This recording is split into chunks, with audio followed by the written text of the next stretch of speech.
யாருப்பா அது? இங்கிலாந்தா இப்படி பேட்டிங் பண்றது? இவங்களோட பேஸ்பால் மோட்லாம் எங்கேயா போச்சு? இப்படி வந்து நம்ம இங்கிலாந்த பார்த்து சொல்ற மாரி தான், இன்னைக்கு இங்கிலாந்தோட பேட்டிங் பெர்ஃபார்மன்ஸ் வந்து இருந்துச்சுங்க. இன்னைக்கு நம்ம வீடியோல India versus England 3rd test மேட்ச பத்தி தான் வந்து பார்க்க போறோம். இன்னைக்கு டெஸ்ட் மேட்ச்ல இங்கிலாந்து டாஸ் வின் பண்ணி ஃபர்ஸ்ட் பேட்டிங் வந்து சூஸ் பண்ணாங்க.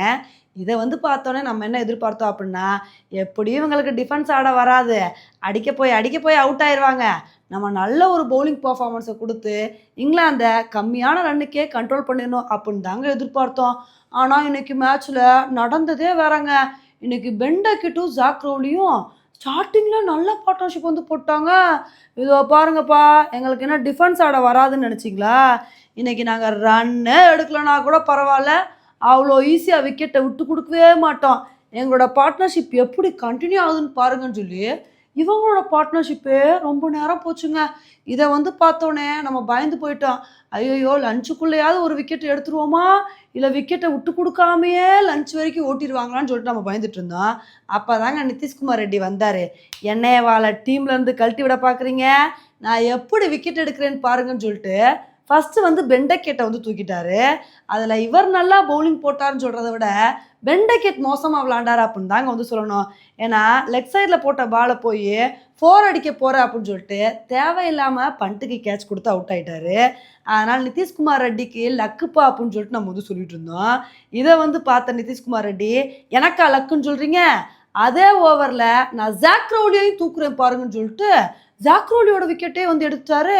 சரி 2 விக்கெட் போனவுனே நம்ம என்ன எதிர்பார்த்தோம் அப்படின்னா, அடுத்தடுத்து நம்ம இந்தியா நல்ல ஒரு பவுலிங் பெர்ஃபார்மன்ஸ குடுத்து, இதே மாரி விக்கெட்ட எடுத்துருவாங்க அப்படின்னு தாங்க எதிர்பார்த்தோம். ஆனா செகண்ட் செஷன்ல விக்கெட்டே போலங்க.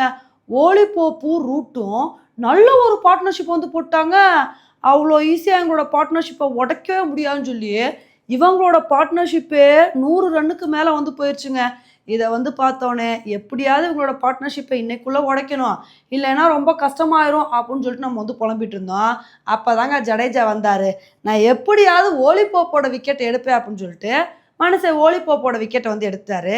அதுக்கப்புறம் கொஞ்ச நேரத்துல பும்ரா, "ஏன்பா இன்னைக்கு நான் டெஸ்ட் மேட்ச் ஆட வந்திருக்கேன். இன்னைக்கு ஒரு விக்கெட்டையாவது நான் எடுக்க வேணாமா?" அப்படின்னு சொல்லிட்டு, பும்ரா வந்து ஹாரி ப்ரூக்கோட விக்கெட்ட வந்து எடுத்தாரு.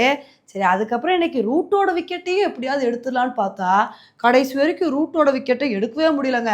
ரூட்டும், பென் ஸ்டோக்ஸும் சேர்ந்து நல்ல ஒரு பார்ட்னர்ஷிப் வந்து போட்டாங்க. சும்மா நாங்க நங்கூர மாரி நிப்போம். அவ்வளோ ஈஸியா விக்கெட்ட விட்டே குடுக்க மாட்டோம்ன்னு சொல்லிட்டு, இவங்க 2 பேரோட பார்ட்னர்ஷிப்புமே இன்னைக்கு ஆட்ட நேர முடிவு வரைக்கும் கன்டின்யூ ஆயி, இன்னைக்கு இங்கிலாந்து வந்து ஆட்ட நேர முடிவுல 251 ரன் வந்து எடுத்திருக்காங்க. 4 விக்கெட் தாங்க போயிருக்கு. இப்ப இந்த டெஸ்ட் மேட்ச இங்கிலாந்து ரொம்ப கவனமா நல்லா தாங்க ஸ்டார்ட் பண்ணியிருக்காங்க. இதே மாரி அவங்கள கன்டின்யூ பண்ண விட்டோம்னு வச்சுக்கோங்களேன், ரொம்ப கஷ்டமா போயிரும். அதனால நாளைக்கு நம்ம என்ன பண்ணுவோமோ, ஏது பண்ணுவோமோ தெரியாது.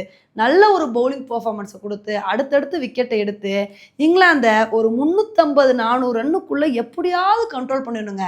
அந்த மாரி கண்ட்ரோல் பண்ணா தான், நம்ம இந்த டெஸ்ட் மேட்ச நம்ம கண்ட்ரோல்ல வந்து எடுக்க முடியும். இல்லைன்னா ரொம்ப கஷ்டமா வந்து போயிரும். இங்கிலாந்து மட்டும் ஃபர்ஸ்ட் இன்னிங்ஸ்லயே அதிகமான ரன் எடுத்துட்டாங்கன்னு வச்சுக்கோங்களேன், அதுக்கப்புறம் அவங்கள கண்ட்ரோலே பண்ண முடியாது. அதனால எப்படியாவது நாளைக்கு நம்ம இந்தியா நல்ல ஒரு பவுலிங் பெர்ஃபார்மன்ஸ குடுத்தே ஆக வேண்டிய கட்டாயத்துல வந்து இருக்காங்க. இன்னைக்கு ஓரளவுக்கு டீசென்ட்டான பவுலிங் பெர்ஃபார்மன்ஸ் குடுத்துருக்காங்க. நாளைக்கு என்ன மாரி ஒரு பவுலிங் பெர்ஃபார்மன்ஸ குடுக்குறாங்க அப்படின்றத பொறுத்து வந்து பார்க்கலாம்.